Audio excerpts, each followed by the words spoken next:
नमस्कार। India news Madhya Pradesh Chhattisgarh देख रहे हैं आप। बड़ी बहस छत्तीसगढ़ में आप सभी का स्वागत है। आपके साथ मैं अभिषेक पांडे।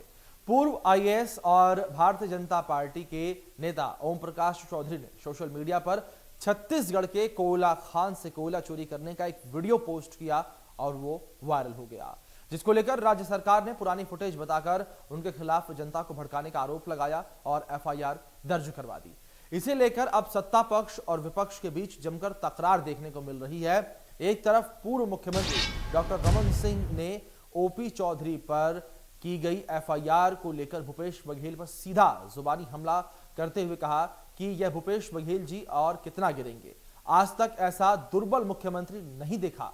उन्होंने यहां तक कहा कि विपक्ष शांत नहीं बैठेगा कि सरकार की ईंट से ईंट बजा देंगे। वहीं दूसरी तरफ मुख्यमंत्री भूपेश बघेल ने पूर्व मुख्यमंत्री के इस बयान पर पलटवार करते हुए कहा कि जो बजाना है बजा ले, लेकिन एक ऐसे व्यक्ति को स्वयं प्रशासनिक अधिकारी रहे हैं, उनके द्वारा इस तरह भ्रामक और गलत जानकारी सोशल मीडिया पर पोस्ट करना सर्वथा अनुचित है और इस पर सख्त से सख्त कार्रवाई होगी। वहीं इसे विपरीत पुलिस ने भाजपा आईटी सेल के 3 पदाधिकारियों के खिलाफ भी एक एफआईआर दर्ज की है, जिसमें एक आरोपी को गिरफ्तार कर लिया गया है। भाजपा आईटी सेल के इन पदाधिकारियों के द्वारा मुख्यमंत्री भूपेश बघेल पर सोशल मीडिया में आपत्तिजनक पोस्ट जो है वो वायरल की गई थी, जिस पर पुलिस के द्वारा आपराधिक प्रकरण दर्ज करके भाजपा नेताओं के खिलाफ कार्रवाई की जा रही है। भाजपा नेताओं के खिलाफ सरकार के द्वारा बेवजह दर्ज किए जा रहे जुर्म को लेकर भाजपा पूरी तरीके से उबल पड़ी है और अब राज्य सरकार के खिलाफ आंदोलन करने की रणनीति बना रही है। तो कोयला चोरी का वीडियो जो है वो शेयर किया गया और वो अब सियासी कलह जो है वो छत्तीसगढ़ में बन चुका है।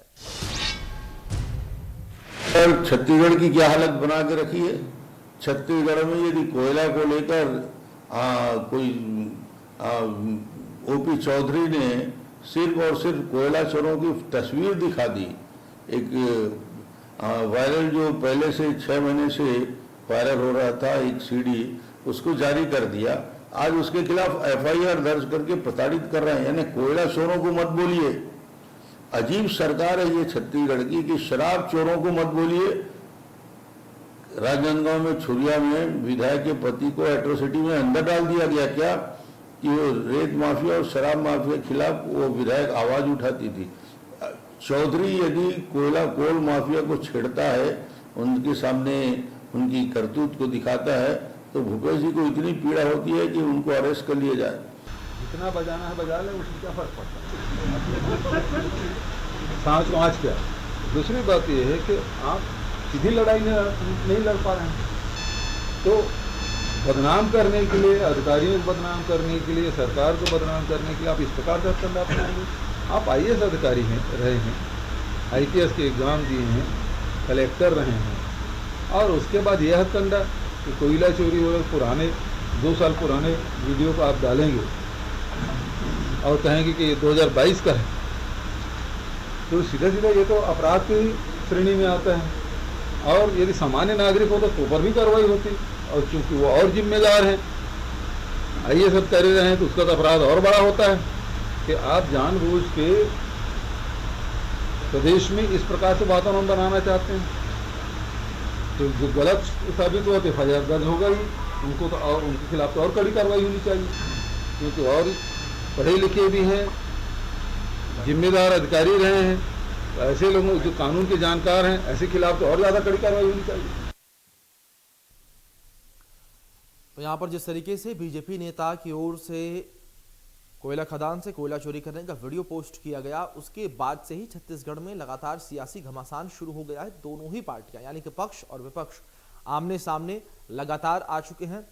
वहीं दूसरी ओर जिस तरीके से बीजेपी के आईटी सेल के 2 नेताओं पर भी एफआईआर दर्ज की गई है, उन्हें भी गिरफ्तार किया गया है। इसको लेकर भी अब जो है जंग दोनों ही पार्टियों के बीच तेज हो चली है। जहां एक और बीजेपी लगातार सत्ताधारी पार्टी कांग्रेस की ईंट से ईंट बजाने की बात कर रही है, तो वहीं दूसरी ओर कांग्रेस भी लगातार बीजेपी को करारा जवाब दे रही है। इसी बीच आपको बता दें कि इसी विषय पर चर्चा जो है शुरू करेंगे। हमारे साथ कुछ खास मेहमान जुड़ गए हैं, जल्दी से मैं आपका परिचय करवा देता हूं। अजय गांगवानी जी हमारे साथ जुड़ गए हैं, जो कि प्रवक्ता हैं कांग्रेस पार्टी से। वहीं मनीष राय जी जुड़ गए हैं, जो कि भारतीय जनता पार्टी से नेता हैं। साथ ही हमारे साथ के शर्मा जी भी जुड़े हुए हैं, जो कि वरिष्ठ पत्रकार हैं। सबसे पहला सवाल यहां पर के शर्मा जी, मैं आपसे ही करना चाहूंगा, डिबेट की शुरुआत आपसे ही करूंगा मैं। जिस तरीके से वरिष्ठ पत्रकार हैं आप, लंबे समय से आप छत्तीसगढ़ को देख रहे हैं, छत्तीसगढ़ की राजनीति को, राजनीतिक माहौल को और जो परिस्थितियां हैं उसको देख रहे हैं। जो कोयला चोरी का मामला निकलकर जिस तरीके से सामने आया है, पुराना वीडियो जो है वो आरोप लगाया गया है, इसके बाद लगातार आरोप और प्रत्यारोप का सिलसिला जारी है। लेकिन क्या के शर्मा जी, आपको ऐसा नहीं लगता कि छत्तीसगढ़ में लगातार कोयला चोरी हो रही है, वीडियो भले ही पुराना रहा हो?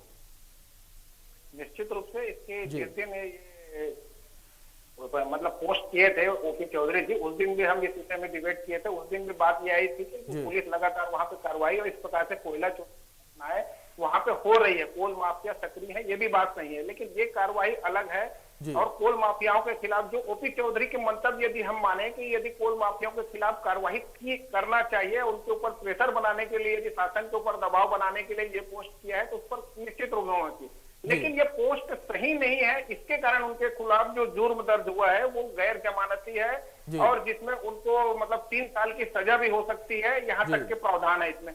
ये है कि राजनीतिक रूप से भी हम नैतिकता की बात करते हैं, आरोप प्रत्यारोप की, तो यथार्थ में धरातल को लेकर के ही अपने को आरोप प्रत्यारोप लगाना चाहिए, ताकि आने वाले समय में इस प्रकार से ये सभी दलों के लिए है कि इस प्रकार की परिस्थितियों का सामना ना करना पड़े। एक बात। दूसरी चीज है कि सोशल मीडिया में जनरली आप देखेंगे ये धारा जो है पत्रकारों के खिलाफ ज्यादा यूज होता है। कोरोना काल के समय भी ये बात आई थी कि इस तरह से यदि आप खबर कोई भी दिखाते हैं जो गलत है, तो उस पर ये धारा लगेगी 505 वाली। ये इसको लेकर के उस समय बात आई थी, 505 एक बी की जो धारा है उसमें 3 साल का सजा का प्रावधान है। तो निश्चित रूप से ओपी चौधरी को लेकर सीएम जो कह रहे हैं कि गंभीरता की बात है कि एक आईएएस अधिकारी ने इसमें कितनी छानबीन की। दूसरी बात यह रही कि अजय चंद्राकर पूर्व मंत्री ने इसमें एक बात कही है कि जिसने ये पोस्ट पहले वायरल किया और ओपी चौधरी ने इसको रिपोस्ट किया है, तो वो जो पोस्ट किया है उसके खिलाफ कार्रवाई की बात आ रही है कि क्या उसने गलत पोस्ट किया है और ओपी चौधरी को जिसने उपलब्ध कराया है, ये सब जांच में भी आगे आना चाहिए कि ओपी चौधरी को ये कहां से मिला और ये कितना, जैसे 2 साल पुराना होने की जांच पुलिस जांच में आई है, तो जिसने उस मतलब ये पोस्ट ओपी चौधरी को उपलब्ध कराया, जिसने इसको गलत बनाया, क्या 2 साल पहले का है,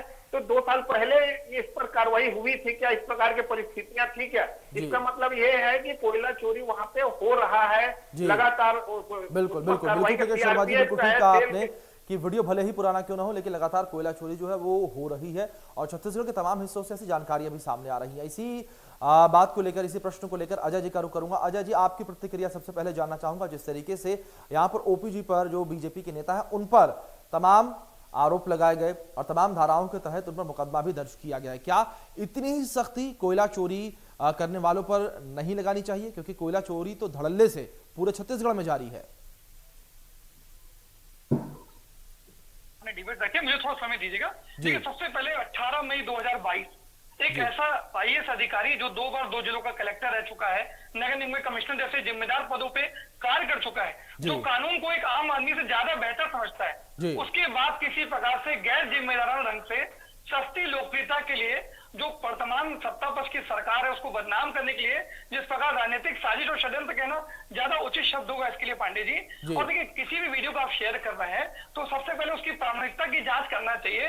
आप एक ऐसे वीडियो को जो देखिए कहीं ना कहीं सीआरपीसी की धारा के अंतर्गत जो प्राथमिक जांच है उसमें वहां के, सबसे पहले स्पष्ट कर दूं, SECL south eastern cold field limited, ये खदान है दीपका गेवरा की जो खदान है वो इसके अंतर्गत आती है। इसकी सुरक्षा की जवाबदारी वो CSF है, जो ये सेंट्रल गवर्नमेंट के अंतर्गत एक कंपनी के तहत कार्य कर रही है, जिसकी सुरक्षा की पूरी जिम्मेदारी CSF की है। और उसके बाद सबसे बड़ी बात देखिए, आज वहां के जो जनरल मैनेजर है SECL के, उन्होंने स्पष्ट रूप से लिखित बयान दिया है कि जो वीडियो इनके द्वारा वायरल किया गया है ये हमारी खदान का नहीं है जी। और उसके बाद जो देखिए कहीं ना कहीं वहां के जो हमारे पुलिस महानिरीक्षक थे, उन्होंने anti crime and cyber unit इनकी एक जांच कमेटी बिठाई थी, जिसकी प्रारंभिक जांच में ये स्पष्ट पता चल रहा है कि जो वीडियो शेयर किया पूरी तरह फर्जी है और ये 2 साल पुराना वीडियो है। तो कहीं ना कहीं सीआरपीसी की धारा के अंतर्गत 3 महीने 90 दिन का समय होता है।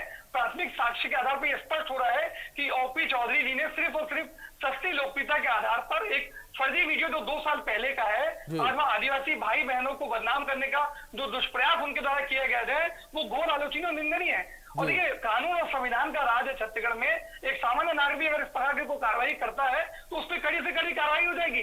जबकि ये तो 2-2 जिले के कलेक्टर रह चुके हैं, आईएएस रह चुके हैं, नियमों कानून को बेहतर समझते हैं। और उसके बाद बात देखिए, ये कोई पहली बार नहीं हो रहा है, ये भारतीय जनता पार्टी और आरएसएस का चरित्र बन चुका है। इसके पहले देखिए मई 2000 इसके पिछले साल भी रमन सिंह ने फर्जी टूल किट को शेयर किया था, जिसको ट्विटर ने मैनिपुलेटेड मीडिया का टैग लगाया। और इसके पहले हमने ये भी देखा कि राजेश मूणत जब पीडब्ल्यूडी मिनिस्टर थे, उनके द्वारा केलो नदी रायगढ़ का एक जो पुल था, एक फॉरेन के पुल को वहां का पुल बता के ट्विटर में शेयर किया गया। जब लगातार उनको उसमें कमेंट्स आए तो उस ट्वीट को उन्होंने डिलीट किया। तो कहीं ना कहीं छत्तीसगढ़ में भारतीय जनता पार्टी सिर्फ सोशल मीडिया ट्विटर की राजनीति करना चाहती है। लेकिन अजय जी सवाल यहाँ पर ये भी है कि जो चोरियां हो रही हैं उनको रोकने के लिए क्या कुछ प्रयास किए जा रहे हैं? अगर बात आप ट्वीट को लेकर करेंगे तो ऐसे कई कांग्रेस के नेताओं को भी मैं गिनवा सकता हूं जिन्होंने ऐसे ट्वीट किए हैं और गलत ट्वीट किए हैं।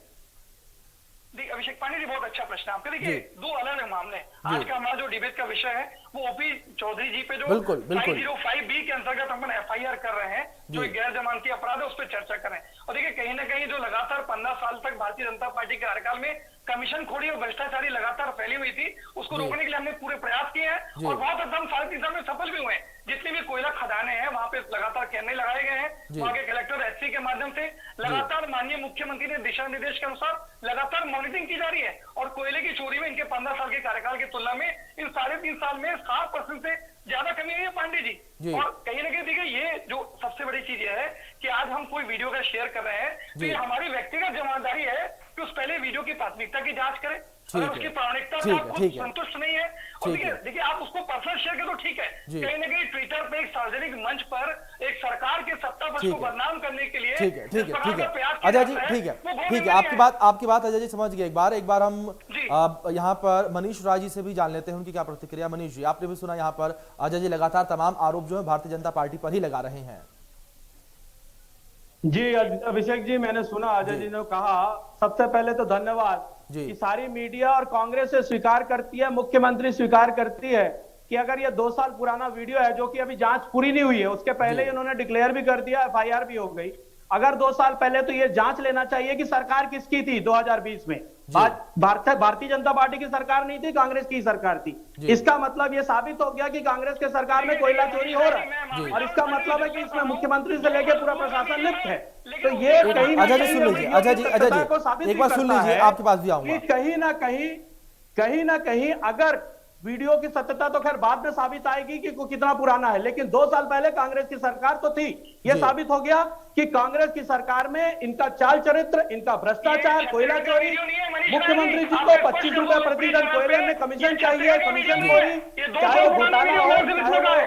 अजय जी एक बार अभी आपके पास आता हूँ। चाहे रेत तस्करी का मामला हो, चाहे गोधन न्याय योजना में घोटाला हो, हर तरफ घोटाला हो, चाहे शराबबंदी नहीं करने वाली बात हो, ये सारे घोटाले मुख्यमंत्री आर्टिकल 14 का उल्लंघन कर रहे हैं, लोकतंत्र की हत्या कर रहे हैं। स्वतंत्रता का जो अधिकार होता है एक आम आदमी का, चाहे वो नेता का हो, जनप्रतिनिधि का हो, वो अपने आप में मुख्यमंत्री उल्लंघन कर रहे हैं। कल 12 तारीख को 16 लोगों पर FIR हुई है 147, 341 और 188 धारा के तहत रायगढ़ में। तो ये कहीं ना कहीं जनता के जो मुद्दे उठाए जा रहे हैं और इनके तानाशाही रवैयों का विरोध किया जा रहा है भारतीय जनता पार्टी द्वारा। मुख्यमंत्री डेफिनेटली तानाशाही रवैया करके, एक तरफ तो आप दिल्ली में जाके ईडी दफ्तर के सामने में दोहरा मापदंड करके धरना देते हैं और ईडी दफ्तर पर आप दबाव बनाने की कोशिश करते हैं, और छत्तीसगढ़ में आप तानाशाही रवैया अपनाते हैं। तो कहीं ना कहीं ये मुख्यमंत्री का दोहरा मापदंड पूरी प्रदेश देख रही है, और जनता माकूल जवाब इनको 2023 के विधानसभा चुनाव में जरूर देगी अभिषेक जी। और ये जो आज ये दुष्कृत्य किया गया है, जबरन 5051 हमारे नेता को एक लगाकर, ये कहीं ना कहीं ये तानाशाही रवैया और कहीं ना कहीं लोकतंत्र की हत्या करने जैसा ही कृत्य है। ठीक है, तो ये अजय जी आपका करूंगा, ठीक है मनीष जी आपकी बात समझ गए, मनीष जी आपकी बात को भी समझ गया, अजय जी करूंगा। लेकिन इससे पहले के शर्मा जी की टिप्पणी एक बार ले लेता हूं। के शर्मा जी, आपकी प्रतिक्रिया जानूंगा। आप वरिष्ठ पत्रकार होने के नाते आप किस तरीके से देखते हैं इस तरह की कार्यवाही को? क्या आपको लगता है कि जिस तरीके से बीजेपी नेता के ऊपर यानी कि ओपी जी के ऊपर जो कार्यवाही की गई है ये ठीक है, या ये कार्यवाही केवल एक राजनीतिक स्टंट है? देखिए, इसमें पुलिस जांच के बाद पूरी जो जानकारी आ रही है कि फर्जी वीडियो, तो निश्चित रूप से गलत ढंग से यदि वीडियो जारी होता है, इसमें जो जुर्म दर्ज है वो हो चुका है और ये कोर्ट न्यायालय का मामला बनता है और वहां पे वो जाके अपने मतलब साफ करेंगे कि ये उनके पास आया कि नहीं आया, वो दोषी है कि नहीं है और क्या है। लेकिन दूसरी बात जो आप पहले सवाल जो किए कि कोयला को लेकर के निश्चित रूप से इसमें सरकार को गंभीरता से कार्रवाई करनी चाहिए इसको लेकर के। और जो राजनीतिक प्रतिद्वंदिता को लेकर जो आरोप प्रत्यारोप सोशल मीडिया हो या अन्य प्रकार के हो, उसमें राजनीतिक मतलब एक बोलना चाहिए कि मूल्यों का ह्रास नहीं होना चाहिए। इसको लेकर के सभी दल इस पर काम करें ताकि प्रेस को भी जो जानकारी आप दे रहे हैं, क्योंकि ये खबर सभी अखबारों में छपी, सभी टीवी मीडिया में चला है, तो इस सब को इलेक्ट्रॉनिक मीडिया हो, प्रिंट मीडिया हो, जो भी जानकारी राजनीतिक दल यदि उपलब्ध कराते हैं तो ये इनकी जिम्मेदारी के साथ उसको करें ताकि इस प्रकार से कदम पीछे हटाने वाली बात नहीं आनी चाहिए। जी जी ठीक है। अजय जी अब जवाब दीजिए आप। पांडे जी देखिए, के शर्मा जी काफी वरिष्ठ पत्रकार हैं, बहुत अच्छी बात उन्होंने कही, उनकी बातों में 100% सहमत हूँ। उन्होंने स्पष्ट रूप से कहा एक ऐसा फर्जी वीडियो जो सोशल मीडिया पे इलेक्ट्रॉनिक मीडिया पे लगातार वायरल रहा, जिसके कारण हमारी जो कांग्रेस पार्टी की सरकार है उसकी राजनीतिक छवि को धूमिल करने का जो दुष्प्रयास किया गया है वो सचमुच निंदनीय है। कहीं ना कहीं जनप्रतिनिधि का एक दायित्व है कि किसी वीडियो शेयर करने के पहले उसकी प्राथमिकता की 100% जांच की जाए, तो कहीं ना कहीं बहुत लापरवाही का नतीजा है। और देखिए मैंने पहले वक्त में स्पष्ट रूप से कहा पांडे जी, सीआरपीसी की धारा के अंतर्गत 90 दिन के अंदर पूरी जांच कंप्लीट करके चालान प्रोटेक्ट करने का प्रोसेस है, लेकिन जो प्रारंभिक जांच की गई है 18 मई को उनके द्वारा ट्वीट किया गया है और लगभग 1 महीने से ज्यादा का वक्त हो चुका है।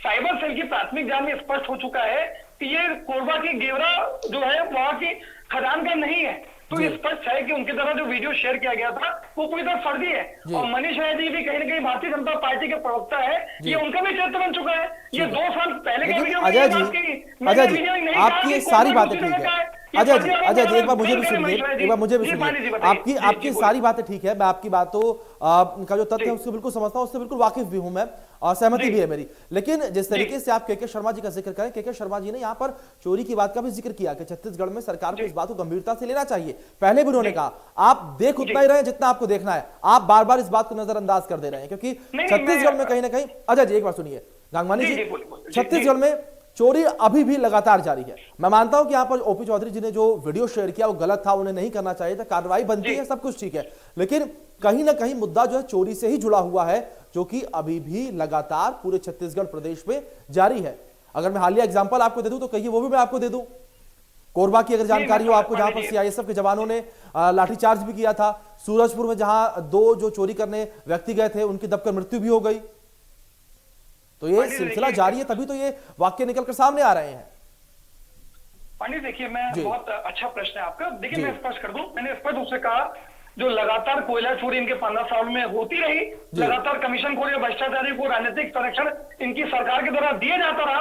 अब स्थितियां बदल चुकी है, अब छत्तीसगढ़ में कानून और संविधान का राज है। माननीय मुख्यमंत्री जी के लगातार बयान पांडे जी आप देखेंगे, उनकी मंशा पूरी तरह स्पष्ट है कि कोयले की जो तस्करी है, अवैध उत्खनन है, उसको पूरी तरह रोकने का प्रयास माननीय मुख्यमंत्री के दिशा निर्देश के बाद लगातार कलेक्टर, एसपी व अन्य जिम्मेदार अधिकारियों के द्वारा लगातार छत्तीसगढ़ में लिया जा रहा है। और आपको स्पष्ट कर दूं, आपके लोकप्रिय चैनल पे 60% से ज्यादा इनके समय जो कोयला का अवैध उत्खनन और चोरियां की जाती थी उसमें 60 से 65% मामलों में कमी आई है। तो कहीं ना कहीं ये माननीय मुख्यमंत्री जी के नेतृत्व में 3.5 साल की सरकार का जो संवेदनशील मनीष राय जी से प्रतिक्रिया जान लेते हैं। और आऊंगा दूसरा एक प्रश्न और था आपका। जी अच्छा ठीक है। मैं इसी बात पे कह रहा हूँ, के शर्मा जी भी उस बात को कह रहे हैं कि अगर आपको कोई, देखिए छत्तीसगढ़ में कांग्रेस पार्टी की सरकार है, हमें लोकतंत्र में पूरा भरोसा है, विपक्ष के सलाह और सुझाव का स्वागत है। अगर कोई वास्तविक समस्या है, आपको कोई प्रामाणिक जानकारी है, उसके प्रति जो साक्ष्य आपके उपस्थित है, हमारे सीधा कार्रवाई करें, हमारे को आके संपर्क करें। इस प्रकार से फर्जी वीडियो शेयर करके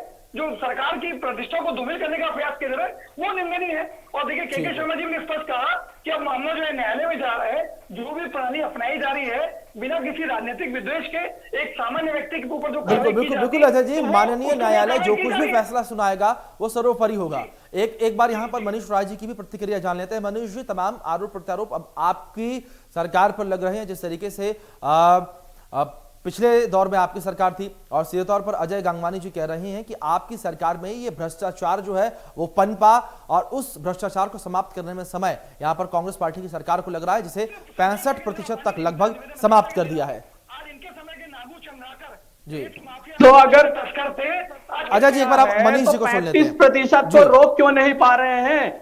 मुझे ये व्हाइट पेपर पे क्या माननीय मुख्यमंत्री जी, अजय जी लिख के दे सकते हैं कि छत्तीसगढ़ में कोयला चोरी बंद हो गई है, छत्तीसगढ़ में रेत तस्करी बंद हो गई है? क्या ये अभी भी 2 दिन पहले की घटना बता दूं, गौ तस्करी का मुद्दा हमारे 2 जिलों में मिला है। अभी ये नया जो कांग्रेस सरकार में अब कुशासन, ये सुशासन की बात कर रहे हैं, कानून व्यवस्था की बात कर रहे हैं, तो मैं इनको याद दिला दूं 25 फरवरी की घटना बिलासपुर में मुख्यमंत्री के उपस्थित रहते हुए एक लड़के की हत्या हो गई। जवाब देंगे तो आपको बताने में भी आसानी होगी, सरलता होगी जब आप मनीष को सुनेंगे। अभिषेक जी, मैं ये सिर्फ इनको संज्ञान में लाना चाहता हूं कि लोकतंत्र की हत्या करके, आर्टिकल 14 का उल्लंघन करके आप दोहरे मापदंड नहीं अपना सकते। आप अपने प्रदेश में तानाशाही करते हैं और केंद्र पर दबाव बनाने के लिए आप नेशनल हेराल्ड का भ्रष्टाचार को दबाने के लिए ईडी दफ्तर के सामने धरना देते हैं। तो ये दोहरा मापदंड भूपेश जी का नहीं चलेगा। डेफिनेटली अगर भारतीय जनता पार्टी के प्रतिनिधि आवाज उठा रहे हैं, जनता के मुद्दों को उठा रहे हैं, तो इससे कांग्रेस के पेट में दर्द हो रहा है और कांग्रेस को कहीं ना कहीं 2023 के विधानसभा चुनाव का डर है। इसलिए वो अजय जी आ रहा हूं आपके पास जी। ये कार्रवाई इलीगल तरीके से कार्रवाई कर रहे हैं, जनता की आवाज दबाने का प्रयास है। ठीक इसी मुद्दे के साथ, इसी लास्ट पॉइंट के साथ अजय जी के पास चलता हूं। अजय जी, इसे गैर कानूनी कार्रवाई बताया जा रहा है, गलत कार्रवाई बताया जा रहा है जो आपकी सरकार की ओर से, या यूं कहें कि प्रदेश की जो कानून व्यवस्था, न्याय प्रणाली उसकी ओर से की जा रही है उसको। देखिए, कहीं ना कहीं जो मनीष राय जी का आरोप है पूरी तरह निराधार है। पूरा देश और छत्तीसगढ़ की जनता जानती है किस प्रकार केंद्र की मोदी सरकार, हम दो हमारे दो की सरकार है। लोकतंत्र द्वारा चुनी गई सरकार, चाहे गोवा, कर्नाटक, मणिपुर, मध्य प्रदेश, महाराष्ट्र में किस प्रकार राजभवन का प्रयोग पार्टी कार्यालय के रूप में करते हुए आधी रात को राष्ट्रपति शासन लगाने का प्रयास किया गया। आज सीबीआई, ईडी, इनकम टैक्स का प्रयोग जिस प्रकार से पार्टी अपने व्यक्तिगत स्वार्थ के लिए कर रही है, संवैधानिक संस्थाओं को कमजोर करने का प्रयास किया जा रहा है, न्यायिक जो संस्था है उनको कमजोर करने का प्रयास किया जा रहा है। कहीं ना कहीं केंद्र की मोदी सरकार लोकतंत्र का गला घोटने का जो प्रयास कर रही है, देश की जनता, छत्तीसगढ़ की जनता देख रही है। आने वाले लोकसभा चुनाव में देश की जनता उनको जरूर जवाब देगी और इनको प्रदूषित करके इनको मुखार फेंकेगी। बिल्कुल अजय जी, बिल्कुल ठीक कहा आपने कि देश की, प्रदेश की जनता जो है सीधे तौर पर जवाब जो है वो देगी, क्योंकि आने वाले समय में छत्तीसगढ़ में भी चुनाव जो है नजदीक है और छत्तीसगढ़ की जनता भी इस वक्त जो तमाम इस वक्त हालिया चीजें हैं, जो तस्वीरें जमीनी स्तर पर वो देख रही है। समय कम है, फटाफट के शर्मा जी का एक बार रुक कर लेता हूं। के शर्मा जी, फाइनल प्रतिक्रिया आपसे जानना चाहूंगा। एक जिस तरीके से ये पूरा मामला इस वक्त छत्तीसगढ़ में चल रहा है, जिस तरीके से पूरी राजनीति आकर टिक गई है, इस पर आप क्या कहेंगे? निश्चित रूप से ईंट से ईंट बजाने की जो बात हो रही है, तो जी, विपक्ष अपना काम करे, लेकिन सीआरपीएफ और पुलिस को भी ये जिम्मेदारी है। कोयला जिस तरह से अभी बहुमूल्य हो चुका है, पूरा देश उसके लिए इंतजार कर रहा है, तो यहाँ पे उद्योगपति भी इंडोनेशिया से 3-4 गुना अधिक दर पर जब मंगा रहे हैं, तो ये पुलिस की दायित्व है कि इस प्रकार कोयला चोरी ना हो और हर जिले की पुलिस को इसमें सक्रिय करने के बिल्कुल के शर्मा जी, बिल्कुल आपकी बात बिल्कुल ठीक है कि जो तमाम जिलों की पुलिस है उनको भी अलर्ट किया जाए और कोयला चोरी को जो रोकने का प्रयास है उसको अब और भी जो है जोर दिया जाए ताकि ये चोरी रुक सके। इसी के साथ चर्चा पर विराम लगाएंगे। अजय जी, मनीष जी, के शर्मा जी, आप तीनों मेहमानों का बहुत बहुत शुक्रिया। आपने अपना कीमती समय जो है वो इंडिया न्यूज मध्य प्रदेश छत्तीसगढ़ को दिया। इसी के साथ जिस तरीके से इस वक्त छत्तीसगढ़ में घमासान जारी है, हम उम्मीद यही करते हैं कि घमासान रुके और जिस तरीके से दोनों ही पार्टियां यानी कि पक्ष विपक्ष एक दूसरे की ईंट से ईंट बजाने की बात कर रहे हैं, वो ये समय, ये दिमाग जो है वो जनता की सेवा में लगाए। इसी के साथ मुझे दीजिए इजाजत, धन्यवाद।